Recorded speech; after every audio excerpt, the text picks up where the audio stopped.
ചാലക്കുടിയുടെയും തൃശ്ശൂരിൻ്റെയും മാത്രമല്ല മലയാളികളുടെ മനസ്സിൽ എക്കാലവും നിറഞ്ഞു നിൽക്കുന്ന സ്നേഹനിർഭരമായിട്ടുള്ള സാമൂഹ്യ പ്രതിബദ്ധതയുടെയും ജീവകാരുണ്യ പ്രവർത്തനത്തിൻ്റെയും സമാനതകളില്ലാത്ത ഒരടയാളപ്പെടുത്തലാണ്.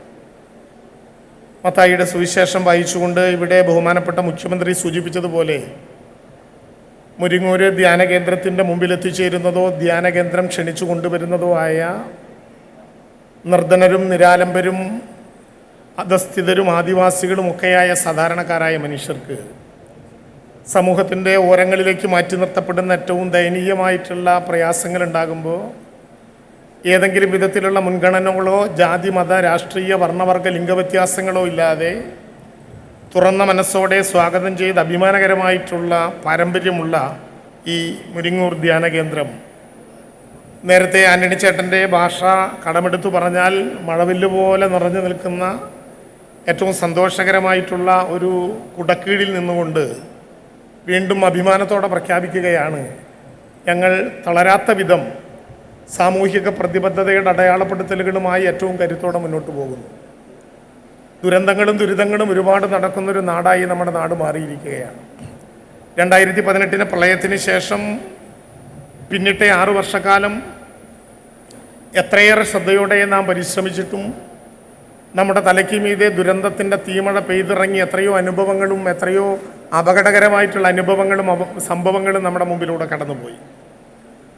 അതിലവസാനത്തേതാണ് വയനാട്ടിലെ ചൂരൽമലയിൽ ദിവസങ്ങളോളം ദുരന്തം വിട്ടുമാറാത്ത വിധം ഇപ്പോഴും 67 പേരെ കണ്ടെത്താൻ കഴിയാത്ത വിധം ഒറ്റപ്പെട്ടു പോയ ചൂരൽമലയിലെ ദുരന്താവസ്ഥ. ഞങ്ങളെല്ലാവരും അത് നേരിട്ട് കാണേണ്ട ഗതികേടുണ്ടായ ആളുകളാണ്. ഞാൻ നേരത്തെയും ഒരു കോളേജിൻ്റെ പരിപാടിയിൽ പങ്കെടുത്തുകൊണ്ടിരിക്കുമ്പോൾ പറഞ്ഞു, മനുഷ്യൻ്റെ മനസ്സിൽ നിന്ന് സാമൂഹിക പ്രതിബദ്ധതയുടെയും ജീവകാരുണ്യ പ്രവർത്തനത്തിൻ്റെയും പരസ്പര സഹായത്തിൻ്റെയും സാഹോദര്യത്തിൻ്റെയും വെളിച്ചം പൂർണ്ണമായി കെട്ടിട്ടില്ല എന്ന് നമ്മൾ ഓർമ്മപ്പെടുത്തിയ അനുഭവമാണ് ചൂരൽമലയിലുണ്ടായത്. അവിടെ എത്തിച്ചേർന്ന ധാരാളമായ മനുഷ്യർ ഏതെങ്കിലും വിധത്തിലുള്ള രക്തബന്ധങ്ങളില്ലാതെ ഏതെങ്കിലും തരത്തിലുള്ള അടുപ്പങ്ങളില്ലാതെ ഭാഷയ്ക്കും ഇസത്തിനും ഒക്കെ അപ്പുറത്ത് ഒത്തുചേർന്ന് മനുഷ്യനെ തിരിച്ചറിയാവുന്നൊരു കാലമുണ്ട് എന്ന് വീണ്ടും തെളിയിച്ചു. ഞാൻ റോഷിയോട് പറഞ്ഞു, കഴിഞ്ഞ ദിവസം ദുരന്ത നിവാരണത്തിൻ്റെയും ദുരന്ത പ്രതികരണത്തിൻ്റെയും ഘട്ടങ്ങളിൽ ഒരുപാട് തവണ പോകേണ്ടി വന്ന ഒരാളാണ് ഞാൻ. കൂട്ടിക്കലും കൊക്കയാറും ഞങ്ങൾ ഒരുമിച്ചായിരുന്നു.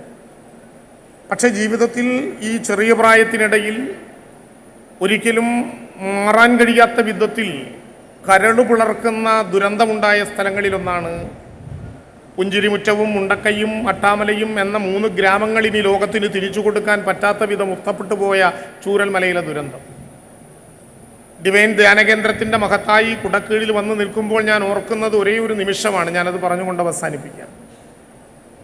ജൂലൈ 30 ദുരന്തത്തിൻ്റെ ആദ്യ ദിവസം വൈകിട്ട് മേപ്പാടിയിലെ ആസ്റ്റർ ആശുപത്രിയുടെ നടുവിലൂടെ നടക്കുന്ന നേരത്ത് ശരീരാവയവങ്ങൾ നഷ്ടപ്പെട്ടു പോയവർ, മരണപ്പെട്ടവർ, ജീവിതത്തിലേക്ക് തിരിച്ചു വരുമ്പോൾ നിലവിളികളുമായി ഓടിക്കൂടുന്നവർ, തലേന്ന് രാത്രി അത്താഴത്തിനൊപ്പമുണ്ടായിരുന്നവരെ ഇപ്പോഴും കാണാതെ അന്വേഷിക്കുന്നവർ, ഭ്രാന്തമായ നിലവിളികളുടെ നടുവിൽ ഭ്രാന്തമായ മാനസികാവസ്ഥയോടെ നടന്നു പോകുന്ന നേരത്ത് എൻ്റെ മൊബൈൽ ഫോണിലേക്ക് ഒരു പെൺകുട്ടി ഒരു സന്ദേശം അയച്ചു. രാത്രി ഏതാണ്ട് 12:30 മണി കഴിഞ്ഞിട്ടുണ്ട്.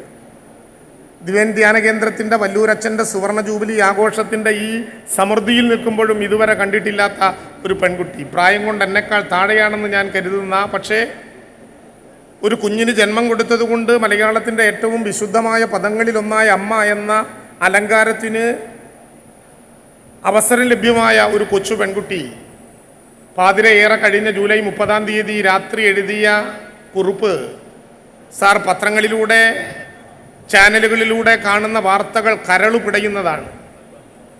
മുല കുടിക്കുന്ന കുട്ടികൾ അമ്മമാരാൽ ഒറ്റപ്പെട്ടു എന്ന ഒരു വാർത്ത ഇപ്പോൾ ഒരു ചാനൽ എഴുതി കാണിക്കുന്നു. മുല കുടിക്കുന്ന കുട്ടികൾ അമ്മമാരാൽ വേർപെട്ടു എന്ന വാർത്ത ശരിയാണെങ്കിൽ വിളിപ്പാടകലെ നിറമാറുമായി ഒരമ്മ കാത്തിരിക്കുന്നുണ്ട് എന്നങ്ങ് അവരെ അറിയിക്കണം എന്നാണ് ഈ കൊച്ചു പെൺകുട്ടി എഴുതിയ സന്ദേശത്തിൻ്റെ 3 വരികൾ. ജീവിതത്തിൽ ഒരിക്കലും കണ്ടുമുട്ടിയിട്ടില്ലാത്ത, ഏതെങ്കിലും വിധത്തിൽ പ്രതിബദ്ധതയില്ലാത്ത, ഒരുപക്ഷെ രക്തബന്ധങ്ങൾ ഏതുമില്ലാത്ത, പേരോ സ്ഥലമോ അറിയാത്ത ഒരു കുഞ്ഞ് മുലകുടിക്കുന്ന നേരത്ത് അമ്മമാരാൽ ഒറ്റപ്പെട്ടു എന്ന് പറയുമ്പോൾ നിറമാറു ചുരത്താൻ തയ്യാറാകുന്ന മലയാളത്തിൻ്റെ മാതൃത്വത്തിൽ ആരംഭിക്കുന്നതാണ് കേരളത്തിൻ്റെ സമാനതകളില്ലാത്ത വിധത്തിലുള്ള മനുഷ്യ സ്നേഹത്തിൻ്റെയും പ്രതിബദ്ധതയുടെയും അടയാളപ്പെടുത്തൽ. മുരിങ്ങൂർ ധ്യാന കേന്ദ്രം എത്രയോ വർഷങ്ങളായി തുടരുന്ന ആ സാമൂഹിക പ്രതിബദ്ധത വീണ്ടും നമ്മുടെ സമൂഹത്തിനകത്ത് തെളിയിക്കുകയാണ്. പ്രിയപ്പെട്ടവരെ, ക്രിസ്തുവിനോടുള്ള സ്നേഹത്താൽ പ്രേരിതരായി പാവപ്പെട്ടവരുടെയും പാർശ്വവൽക്കരിക്കപ്പെട്ടവരുടെയും സ്നേഹത്തിനായി, സേവനത്തിനായി സ്വയം സമർപ്പിച്ച വിൻസെൻ്റ് പോളിൻ്റെ പാത പിന്തുടരുന്ന വിൻസെൻഷ്യൽ സഭയുടെ അംഗങ്ങൾക്ക് അവശരായ നമ്മുടെ സഹോദരങ്ങളുടെ പക്ഷം ചേരാൻ പ്രയാസമേതും ഉണ്ടാകില്ല എന്നുള്ളതൊരു യാഥാർത്ഥ്യമാണ്. ആ പക്ഷം ചേരലാണ് ബഹുമാനപ്പെട്ട മുഖ്യമന്ത്രി ഉദ്ഘാടനം ചെയ്ത പദ്ധതികളുടെ ഏറ്റവും പ്രധാനപ്പെട്ട ഘടകം. സഭയുടെ മഹത്തായ ദൗത്യം അപങ്കുരം തുടരുന്നതിന് വിൻസെൻഷ്യൽ സമൂഹത്തിനും ഡിവൈൻ ശുശ്രൂഷ സംഘത്തിനും സാധിക്കട്ടെ എന്ന് ആശംസിച്ചുകൊണ്ട് ഏറ്റവും പ്രിയങ്കരനായ ഡോക്ടർ അഗസ്റ്റിൻ വല്ലൂരാൻ അച്ഛൻ്റെ ജൂബിലിക്ക് എല്ലാ മംഗളങ്ങളും നേർന്നുകൊണ്ട് ഇവിടെ വരാനും നിങ്ങളെല്ലാം കാണാനും അവസരമുണ്ടായതിലുള്ള സന്തോഷം രേഖപ്പെടുത്തിക്കൊണ്ട് ഞാൻ എൻ്റെ അധ്യക്ഷ ഭാഷണം അവസാനിപ്പിക്കുന്നു. എല്ലാവർക്കും നമസ്കാരം.